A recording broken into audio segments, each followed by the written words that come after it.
Olá, tudo bem com vocês? Como o Brasil é um país complexo, né, gente? E a literatura registra isso tão bem. Nesse ano de 2022, especificamente nesse mês de fevereiro, não sei vocês, mas eu tenho acompanhado aí as notícias, as referências que têm sido feitas a esse centenário da Semana de Arte Moderna, né, que foi em 1922. E como eu tenho percebido diferentes posicionamentos, debates muito calorosos, né, debates muito cheios, inclusive, de posturas muito contraditórias, de olhares muito contraditórios, porque a Semana de Arte Moderna não foi simplesmente uma mudança, um divisor de águas, um marco na história da literatura das artes brasileiras, mas como todo grande acontecimento no Brasil, como todo grande símbolo no Brasil, também manifestou as tensões, as contradições, as assimetrias, as hierarquias do nosso país. E é por isso que hoje eu venho com esse livro, Contos Novos, de Mário de Andrade. Esse livro foi publicado no ano de 1947 e ainda na toada, né,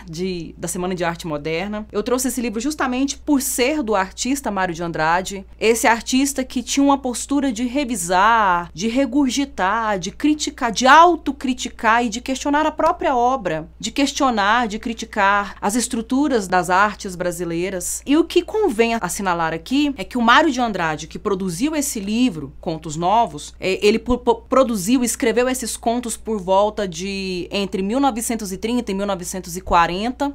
Esse Mário de Andrade não era mais o mesmo do Mário de Andrade de 1922. Era um Mário de Andrade mais crítico, mais cético, mais desconfiado dessa ideia de modernidade, de modernismos, de modernizar a literatura, de novas estéticas, de inovação, de enaltecer certos aspectos que eram enaltecidos ali em 1922, porque, de certo modo, esses aspectos que antes estavam sendo enaltecidos, ainda que revelam um problema, né, de caricatura, de estereotipização e de tensões que envolvem atrasos dentro do Brasil. O fato é que o Brasil do século XX, né, o Brasil da década de 30, da década de 40, ainda tinha os mesmos problemas do Brasil do século XIX, do Brasil da virada do século XIX para o século XX. Aliás, a gente precisa abrir um parêntese aqui, né? O Brasil de hoje, de 2022, 100 anos depois de 1922, ainda apresenta problemas estruturais, problemas que estão entranhados, estão cristalizados e enraizados na nossa cultura e na nossa sociedade. Então é muito pertinente mesmo que o Mário de Andrade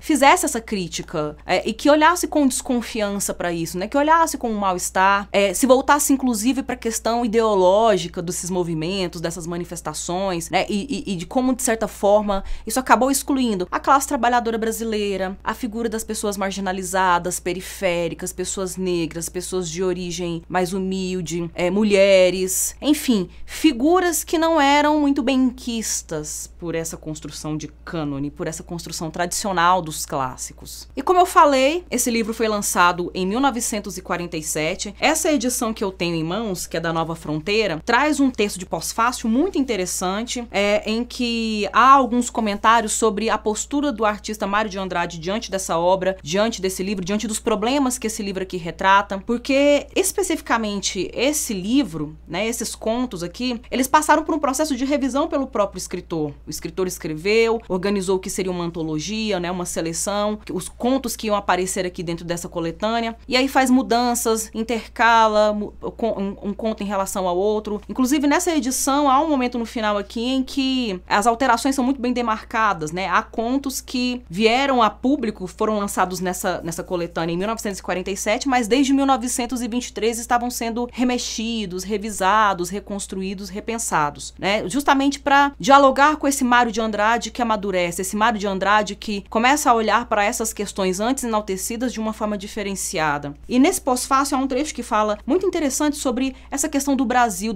que é refletido, que é pensado e discutido aqui. Buscava-se apreender a situação dos sujeitos históricos imersos na tradição familista e na moral burguesa, domesticados no autoritarismo e na repressão, e especialmente depois de 1932 e de 1937, lançados à tutela patriarcalista do Estado truculento da era Vargas, que cercava os direitos de organização e de luta dos trabalhadores. expor a peculiar combinação de atraso e progresso nesses novos tempos já não ostentava nenhum sinal positivo e nenhuma promessa de equilíbrio, né? Então, 20 anos depois, praticamente, há uma constatação de que essa ideia de progresso, né, que estava sendo tão proclamada, né, tão comemorada ali no início do século XX, na verdade foi um engodo, foi uma falácia, porque o atraso permanece e esse pretenso, esse suposto progresso que chega na verdade só para acentuar ainda mais o autoritarismo, a opressão, a violência, seja ela uma violência bem escrachada, né, bem exposta, bem explícita ou velada, né, disfarçada, simbólica. A princípio, o Mário de Andrade, como um grande crítico, autocrítico de si mesmo e de sua obra, né, do seu país, do seu tempo, a princípio ele pensou em nomear essa coletânea, essa antologia como Contos Piores, porque tinha uma coisa, né, de a crítica julgar a obra dele,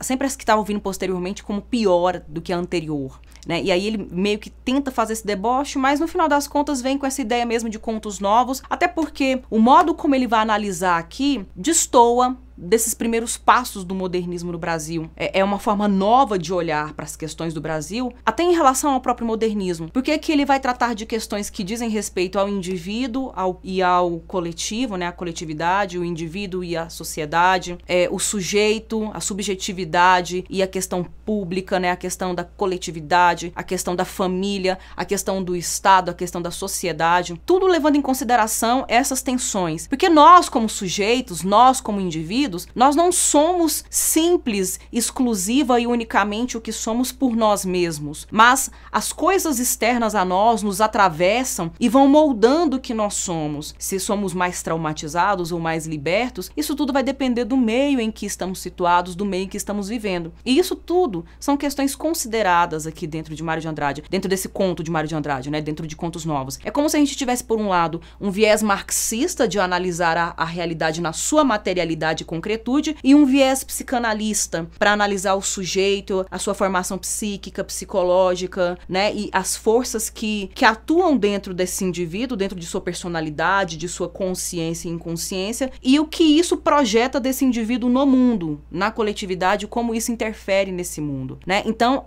essas tensões, esses polos que são dialéticos e complementares, são bem importantes aqui dentro desses contos. E essa estratégia de análise, de leitura do Brasil do século XX, aparece inclusive aqui na estrutura desses textos, porque nós temos contos que são narrados ora em primeira pessoa, né, alguns contos narrados em primeira pessoa, então uma perspectiva da realidade, do mundo de um indivíduo, e contos narrados em terceira pessoa, né, com narradores observadores de fora, trazendo uma perspectiva do público, da rua. Então tem um foco, tem uma lente que enfatiza o ambiente doméstico, particular, e outra lente que enfatiza o ambiente público, a rua. Além de tudo isso, são levados em consideração elementos que formam esse sujeito: família, trabalho, moral, Estado, né? E como tudo isso atravessa, tudo isso atua, opera sobre o indivíduo.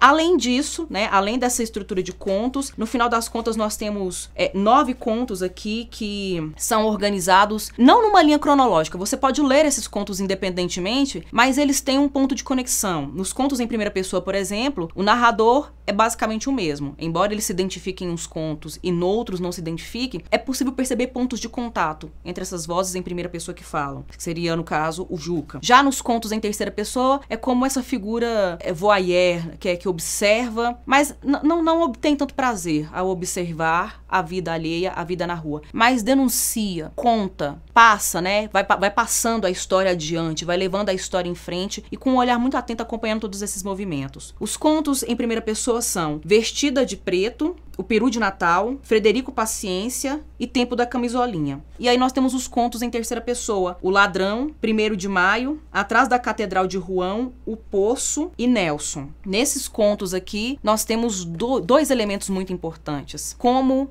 o indivíduo, o sujeito, dar a conhecer o que está nas entranhas de sua alma, e como o mundo e a sua materialidade formam esse sujeito, como ele lida com esse mundo e como ele lida com questões próprias, com questões do si mesmo. Inclusive, aqui no canal, eu já fiz uma análise sobre um dos contos mais importantes e mais conhecidos do Mário de Andrade, que é o 1º de Maio, de forte caráter marxista, reconhecendo os problemas da sociedade, das relações de trabalho, né, de criticar, de questionar esse 1º de maio como uma data para comemorar, para celebrar, uma data para se refletir, para lutar, né? Mas além disso, há outros contos aqui também que vão pensar sobretudo essa questão do trabalho, né? Da classe trabalhadora explorada, oprimida e interditada, de entrar nos lugares, de ser sujeito, de ser humano, apenas maquinizada, né, coisificada, como se fosse peça de engrenagem. E um dos mais notáveis é o Poço, em que percebemos essa questão muito evidentemente, muito fortemente, traz uma ironia de uma maneira extremamente crua, incômoda, perturbadora e também de se indignar, né, de se levantar a um sentimento de injustiça perante isso. E dentre as várias ironias, há outra que eu cito também num outro conto muito importante, talvez um dos outros mais conhecidos do Mário de Andrade, que é o Peru de Natal, em que esse narrador em primeira pessoa lida com a memória do pai. E ao lidar com a memória do pai, ele reconhece como essas relações entre família, entre parentes, se dá. E ele nomeia